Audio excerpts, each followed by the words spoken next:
Reports that the President's $110 billion Saudi arms deal isn't sitting well with everybody. Defense contractors here might like it. Many companies that stand to benefit here might be loving it. And some of the Saudi firms that will be doing a lot with American firms, the joint undertaking, they love it. But the former mayor of Shiloh, Israel, David Rubin, not so much. Mayor, very good to have you. Why not keen on this? Well, I didn't say that I have any major problem with it. I think that the cooperation between Saudi Arabia and Israel it's an implicit cooperation. It's not being spoken about that much publicly. You will never hear the Saudis admit it, but there is a burgeoning relationship going on developing between Israel and Saudi Arabia, and most of it has to do with Iran. Most of it has to do with Iran's support of terrorism around the world and Iran's nuclear program, which Saudi Arabia and Israel are both very much against. I always assume, Mayor, that there are some back-channel, either business discussions or the like between your country and Saudi Arabia, that there can't not be.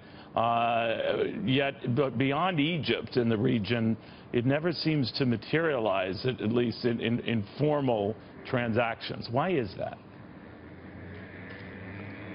Well, there are a lot of transactions that go on behind the scenes that you will not hear about in the news for the very simple reason that Saudi Arabia and the entire Muslim world cannot admit that there might be some cooperation with Israel. That's why you don't hear about it. It doesn't mean that it's not going on. So when Benjamin Netanyahu had remarked earlier that he commended the president for coming from Saudi Arabia to Israel, he lives for the day when an Israeli prime minister can fly from Israel to Saudi Arabia. Do you think that's in the offing anytime soon? I don't think it's going to happen too soon. Look, you have to remember, Saudi Arabia is the center of Wahhabism, of Sunni Islam, and that's where the Muslim holy places are.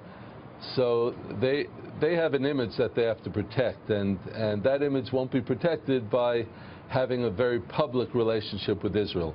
Where you might see cooperation, though, would be something like an Israeli attack on the Iranian nuclear facilities, which may happen at some point.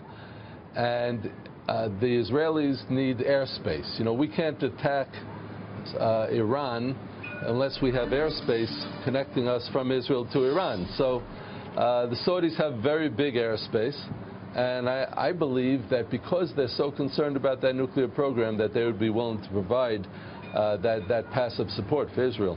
Or they would look the other way and express anger and surprise later. Right? Exactly. Right. They would never admit it.